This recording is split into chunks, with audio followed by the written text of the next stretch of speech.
పప్పుచారు chicken best combination కదండి మన ఆంధ్ర వాళ్ళకి తెలంగాణ వాళ్ళకి. ఇదిగోండి ఈవేళ మామిడికాయతోటేమో పప్పుచారు చేశాను, చికెన్ ఫ్రై చేశాను. 1/2 కేజీ చికెన్ తీసుకున్నాను. ఉప్పు, కారం, పసుపు, మసాలా, అల్లం వెల్లుల్లిపాయ వేసి దాన్ని ఎక్కువసేపు మ్యారినేట్ చేసిన తర్వాత ఎక్కువ టైం లేకుండే తర్వాత ఏమో నేను ఇంకెక్కడి నుంచి స్టీల్లోనే కుక్ చేయాలని డిసైడ్ అయ్యానండి. అందుకని స్టీల్ కంటైనర్ తెచ్చుకున్నాను. ఈ కంటైనర్ అయితే చాలా బాగుంది. 2500 అయింది. అంటే ఫ్రైస్కి కర్రీస్ కూడా ఒకటే ఉంటుందని తెచ్చుకున్నాను. ఒక 3 కంటైనర్స్ తెచ్చుకుందామని వెళ్ళానండి. 6000 అన్నాడు. దెబ్బకి నాకు షాక్ కొట్టినట్టు అయిపోయింది. ప్రస్తుతానికైతే ఈ మంత్ ఇది సరిపోతుంది కదండి. వంటకు కూడా అన్నం వండడానికి కూడా ఒక డిష్ తెచ్చాను. ఇదిగోండి చికెన్ ఆయిల్ వేసి ఇలా దగ్గరికి ఒకసారి కలుపుకొని దగ్గరికి మగ్గించుకొని కొంచెం అయితే లిడ్ పెట్టి కాసేపు ఉంచానండి. చికెన్లోనే బోల్డ్ వాటర్ వస్తుంది. వాష్ చేసినప్పుడు ఉన్న వాటర్, జింజర్ గార్లిక్ పేస్ట్లో వాటర్ ఇవన్నీ ఉంటాయి కదా, అవి సరిపోతుంది. తర్వాత ఆనియన్స్ ఏమో 1/2 కేజీకి 3 ఆనియన్స్ తీసుకున్నాను. ఈ ఆనియన్స్ కూడా అందులోనే వేసేస్తాను. ఇది బాగా డీప్ ఫ్రై అయితే కాదండి, చాలా దగ్గరికి గుజ్జుగా ఉంటుంది.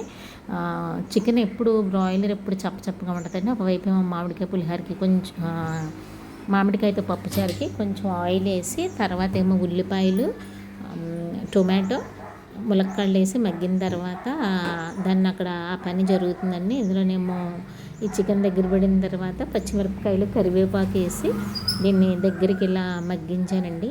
ఇది ఉడకడానికి మాత్రం చాలా టైం పడుతుంది. చికెన్ ఎక్కువసేపు ఉడకాలండి.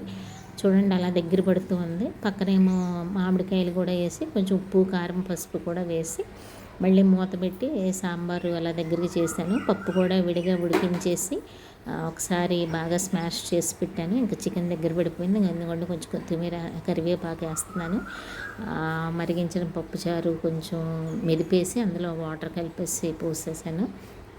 అదటు మరుగుతూ ఉంది. మంచి వాసన వస్తుందండి. మామిడికాయలు చూడండి ముక్కలు పళంగానే ఉంటాయి. ఇందులో నేను చింతపండు అయితే వేయనండి. మామిడికాయ యూజెస్ మార్నింగ్ నేను అప్లోడ్ చేశాను కదండి. పచ్చి మామిడికాయ చాలా మంచిది. సగం మామిడికాయ ఏమో పులిహోర చేశాను, సగం ఏమో పప్పుచారులో వేసాను. అలా ప్లాన్ చేసుకుంటాను.